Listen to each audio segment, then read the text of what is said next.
श्री स्वामी समर्थ. जय जय स्वामी समर्थ. तुम्हा सर्वांचं पुन्हा एकदा आपल्या या नवीन व्हिडिओमध्ये मी अगदी मनापासून स्वागत करते. आता लवकरच मार्गशीर्ष महिना हा सुरू होणार आहे आणि या मार्गशीर्ष महिन्यातल्या गुरुवारांचं अतिशय महत्त्व आहे. आपल्याला आपल्या आयुष्यामध्ये सुखशांती लाभावी, त्याचबरोबर महालक्ष्मीचा आशीर्वाद हा आपल्यावर सदैव राहावा, याकरता आपण मार्गशीर्ष महिन्यातल्या गुरुवारांचं व्रत हे करत असतो. या मार्गशीर्ष महिन्यामध्ये आपण आपल्या घरी लक्ष्मीकारक अशा कोणत्या वस्तू या आपल्याला आपल्या घरी आणायच्या आहे, याबद्दल मी संपूर्ण माहिती देणारा व्हिडिओ हा आपल्या चॅनलवर टाकला आहे. तर चॅनलवर जाऊन तुम्ही तो व्हिडिओसुद्धा नक्की बघू शकता. आणि आपल्या देवघरामध्ये मी ज्या काही वस्तू सांगितल्या आहेत त्या जर तुमच्याकडे नसतील तर त्या तुम्ही आणायच्या आहेत आणि या मार्गशीर्ष महिन्यामध्ये त्या आपल्या देवघरामध्ये स्थापन करायच्या आहेत. या सर्व लक्ष्मीकारक वस्तूंमध्ये सर्वात महत्त्वाची वस्तू आहे ती म्हणजेच श्रीयंत्र. तर आजच्या या व्हिडिओमध्ये मी तुम्हाला श्रीयंत्र हे आपल्या देवघरामध्ये आपण स्थापन केल्याने त्याचे आपल्याला काय फायदे होतात आणि या मार्गशीर्ष महिन्यामध्ये आपल्याला श्रीयंत्रावर कोणती सेवा करायची आहे याबद्दल संपूर्ण माहितीही देणार आहे. आणि म्हणूनच हा व्हिडिओ तुम्ही शेवटपर्यंत नक्की बघा.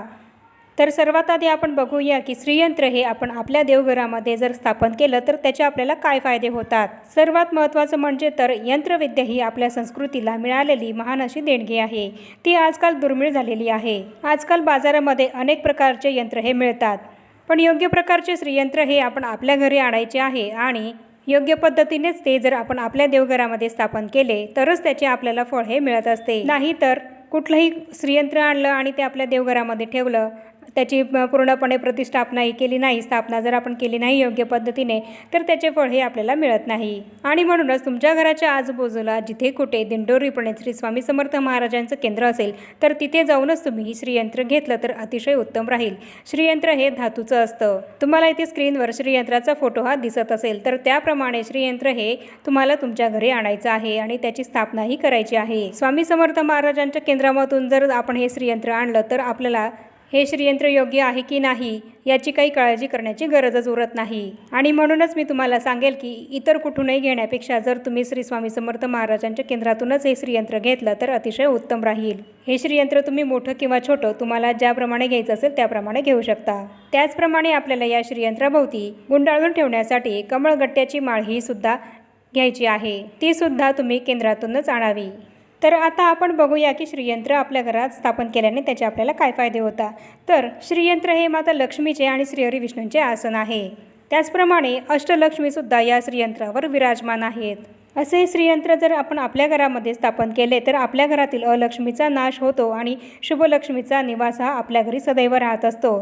त्याचप्रमाणे आपल्या घरामध्ये जे काही ताणतणाव आहेत, जे काही विनाकारण वादविवाद होत असतात, भांडणं होत असतात, अगदी नेहमी कटकटी होत राहतात, असे हे घरातील ताणतणावपूर्वक वातावरण दूर होत असते आणि घरामध्ये मंगलदायी आनंददायी असं वातावरण हे तयार होत असतं. त्याचप्रमाणे हे श्रीयंत्र आपण आपल्या देवघरामध्ये स्थापन केल्यानंतर आपल्या घरामध्ये जो काही वास्तुदोष असतो तो सुद्धा नाहीसा होतो. तसंच घरातील बाह्यशक्तींचा त्रास हा सुद्धा दूर होत असतो. श्रीयंत्राच्या सानिध्यामध्ये आपल्याला मनशांतीही लाभत असते. तसंच आपल्या घरामध्ये माता लक्ष्मी सदैव निवास करते. त्यामुळे आपल्या घरामध्ये आरोग्याविषयीच्या ज्या काही सर्व तक्रारी असतात त्या दूर होत असतात. त्याचप्रमाणे जर आपल्याला काही ग्रहबाधा दोष असतील तर ते सुद्धा दूर होत असतात आणि लक्ष्मीप्राप्तीचे विविध मार्ग हे आपल्यासाठी सहज उपलब्ध हे होत असतात. आणि जर तुमचा कुठला व्यवसाय असेल तर त्या व्यवसायाच्या जागेवर, त्या व्यवसायाच्या ठिकाणी तुम्ही हे जर श्रीयंत्र ठेवलं तर त्या व्यवसायाची भरभराटही होत असते. श्रीयंत्राच्या नित्यपूजनाने विविध देवतांचे आशीर्वाद हे आपल्याला प्राप्त होतात आणि आपली आध्यात्मिक प्रगतीही होत असते आणि आपल्याला मोक्षाचा मार्ग हा उपलब्ध होतो. माता लक्ष्मीसोबत आपल्याला श्रीहरी विष्णूंचा आणि अष्टलक्ष्मींचा सुद्धा आशीर्वाद हा मिळत असतो. त्याचप्रमाणे श्रीयंत्रावर कुंकुमार्चनाची जी काही सेवा आहे ती सेवा जर आपण नियमित केली तर त्याने सुद्धा आपल्याला माता लक्ष्मीचा आशीर्वाद हा मिळत असतो आणि माता लक्ष्मी ही आपल्या घरी अखंड वास करते.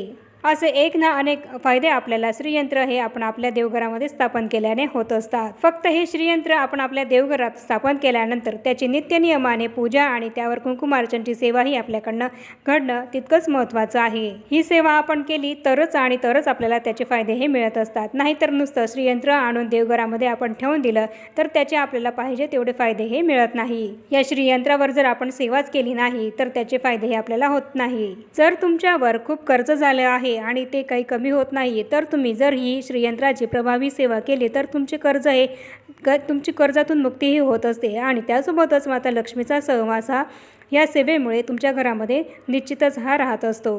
तर आता आपण बघूया की या श्रीयंत्रावर आपल्याला मार्गशीर्ष महिन्यामध्ये कोणती सेवाही करायची आहे। मार्गशीर्ष महिन्यामध्ये आपल्याला श्रीयंत्रावर अभिषेक हा करायचा आहे। हा अभिषेक दररोज केला तर अतिशय उत्तम होईल, नाहीतर मंगळवार, गुरुवार आणि शुक्रवार, त्याचप्रमाणे पौर्णिमा या दिवसांना सुद्धा तुम्ही श्रीयंत्रावर मार्गशीर्ष महिन्यामध्ये अभिषेक केला तरीसुद्धा चालेल, पण दररोज कराल तर अतिशय उत्तमच होईल। मार्गशीर्ष महिन्यामध्ये दररोज श्रीयंत्रावर अभिषेक करताना आपल्याला कोणते स्तोत्र म्हणायचे आहे तर ललिता सहस्रनाम स्तोत्र हे एक वेळा आपल्याला म्हणायचं आहे। त्यानंतर ललिता पंचक स्तोत्र हे सुद्धा एक वेळा म्हणायचं आहे आणि त्यानंतर श्रीसूक्त हे तुम्हाला जर वेळ कमी असेल तर तुम्ही एक वेळा म्हटलं तर चालेल, नाहीतर वेळ तुम्हाला खूप असेल तर तुम्ही 16 वेळा हे श्रीसूक्त जरूर म्हणा आणि त्याचा अभिषेक हा जरूर करावा। आणि त्यानंतर महालक्ष्मी मातेचा जो मंत्र आहे कमलात्मक मंत्र, तर हा मंत्र एक माळ जप करून श्रीयंत्रावर अभिषेक हा करायचा आहे। आणि जर एक माळ करणं तुम्हाला शक्य नसेल तर निदान 16 वेळा तरी तुम्ही हा कमलात्मक मंत्र म्हणून अभिषेक हा करायचा आहे। त्याचप्रमाणे कमलात्मक मंत्र म्हणून झाल्यानंतर त्यावर षोडशी मंत्राची सुद्धा एक माळ जप हा करायचा आहे, किंवा जर वेळ नसेल तर 16 वेळा केला तरीसुद्धा चालेल। तर याप्रमाणे आपल्याला श्रीयंत्रावर अभिषेक करताना ही स्तोत्र आणि मंत्र म्हणायची आहे। तर अशी सेवा आपल्याला करायची आहे। त्याचप्रमाणे आपल्याला मार्गशीर्ष महिन्यामध्ये श्रीयंत्रावर मंगळवार, शुक्रवार, पंचमी, अष्टमी आणि पौर्णिमा या दिवशी कुंकुमार्चन हे करायचे आहे। श्रीयंत्रावर कुंकुमार्चन हे का करावं तर श्रीयंत्रावर 108 पाकळ्या आहेत आणि या 108 पाकळ्यांवर 108 प्रकारच्या लक्ष्मी या विराजमान आहेत। त्यामध्ये समृद्धी लक्ष्मी, सौभाग्य लक्ष्मी, संतती लक्ष्मी, आरोग्य लक्ष्मी अशा प्रकारच्या एकूण 108 प्रकारच्या लक्ष्मी या श्रीयंत्रावर विराजमान आहेत। आणि या 108 प्रकारच्या लक्ष्मींचा आशीर्वाद आपल्याला मिळावा याकरता आपल्याला श्रीयंत्रावर कुंकुमार्चन सेवा ही करावीच लागते। तर श्रीयंत्रावर कुंकुमार्चन हे कसं करावं यावर सुद्धा मी एक नवीन व्हिडिओ हा तुमच्यासाठी घेऊन येणार आहे। श्रीयंत्रावर कुंकुमार्चन हे कसं करावं हे जर मी तुम्हाला याच व्हिडिओमध्ये सांगितलं तर हा व्हिडिओ खूप मोठा होईल, आणि म्हणूनच श्रीयंत्रावर योग्य पद्धतीने कुंकुमार्चन कसं करावं हे सांगणारा व्हिडिओ सुद्धा मी लवकरच आपल्या या चॅनलवर अपलोड करेल। त्याचप्रमाणे आपल्याला श्रीयंत्रासोबत जी काही कमळगट्ट्याची माळ घ्यायची आहे ती कमळगट्ट्याची माळ श्रीयंत्रावर ठेवून आता मी जी काही तुम्हाला सेवा सांगणार आहे ती सुद्धा करायची आहे। त्यासाठी आपल्याला सर्वात पहिले श्रीयंत्राभोवती कमळगट्ट्याची माळ ही ठेवायची आहे आणि त्यानंतर एक वेळा स्वामीस्तवन हे म्हणायचं आहे आणि त्याचप्रमाणे एक माळ आपल्याला श्री स्वामी समर्थ या मंत्राची करायची आहे। ही कमळगट्ट्याची माळ श्रीयंत्राभोवती ठेवून एक वेळा स्वामीस्तवन आणि एक माळ श्री स्वामी समर्थ या मंत्राचा जप करून झाल्यानंतर आपल्याला श्री लक्ष्मी गायत्री मंत्र याची सुद्धा एक माळ ही करायची आहे। आणि जर तुम्हाला वेळ नसेल तर तुम्ही 16 वेळा जर या लक्ष्मी गायत्री मंत्राचा जप केला तरीसुद्धा चालेल। त्याचप्रमाणे श्री विष्णू गायत्री हा जो मंत्र आहे हा सुद्धा आपल्याला एक माळ जप हा करायचा आहे आणि वेळेअभावी 16 वेळा केला तरीसुद्धा चालेल। त्याचप्रमाणे श्री कुबेरांचा जो काही मंत्र आहे त्याची सुद्धा एक माळ करायची आहे आणि जर वेळ नसेल तर तुम्ही 11 वेळा म्हटला तरीसुद्धा चालेल। त्याचप्रमाणे श्रीसूक्त हे सुद्धा आपल्याला एक वेळा किंवा 16 वेळा हे म्हणायचं आहे आणि त्यानंतर श्री व्यंकटेश स्तोत्र हे जे आहे ते सुद्धा आपल्याला एक वेळा म्हणायचं आहे।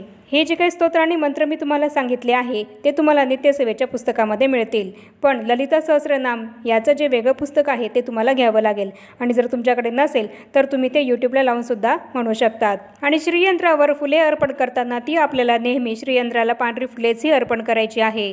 तर याप्रमाणे मी तुम्हाला संपूर्ण माहिती या व्हिडिओमध्ये दिली आहे की मार्गशीर्ष महिन्यामध्ये आपल्याला श्रीयंत्रावर कोणती सेवा करायची आहे आणि कशी करायची आहे, आणि त्याचबरोबर अभिषेक करताना आपल्याला कोणते स्तोत्र आणि मंत्र हे म्हणायचे आहे याबद्दल संपूर्ण माहिती मी तुम्हाला या व्हिडिओमध्ये दिली आहे। त्याप्रमाणे तुम्ही श्रीयंत्र हे जर तुमच्या देवघरात असेल आधीच स्थापन केलेलं तरीसुद्धा या मार्गशीर्ष महिन्यामध्ये विशेष करून ही सेवा आपल्याला या मार्गशीर्ष महिन्यामध्ये संपूर्ण महिनाभर करायची आहे। आणि ज्यांच्याकडे श्रीयंत्र हे नसेल तर त्यांनी या मार्गशीर्ष महिन्यामध्ये ते आपल्या घरी आणायचं आहे आणि त्याची विधिवत स्थापनाही करायची आहे। आणि ही जी सेवा मी सांगितली आहे ती संपूर्ण सेवा या महिनाभर या श्रीयंत्रावर आपल्याला सर्वांना करायचीच आहे। या सेवेचा सुद्धा खूप चांगला अनुभव असा आपल्याला येत असतो, त्यामुळे ही सेवा तुम्ही अगदी नक्कीच करा। श्रीयंत्रावर योग्य पद्धतीने कुंकुमार्चन हे कसं करावं ही माहिती जाणून घेण्यासाठी तुम्ही माझ्या चॅनलला जर अजूनही सबस्क्राईब केले नसेल तर जरूर सबस्क्राईब करा आणि या व्हिडिओला जास्तीत जास्त लाईक आणि शेअर जरूर करा। आणि आता या छोट्याशा माहितीसोबत आपण आपला आजचा हा व्हिडिओ इथेच थांबूया आणि भेटूया पुन्हा अशाच नवीन एका माहितीपूर्ण आणि महत्त्वपूर्ण व्हिडिओसोबत। तोपर्यंत सर्वांना श्री स्वामी समर्थ।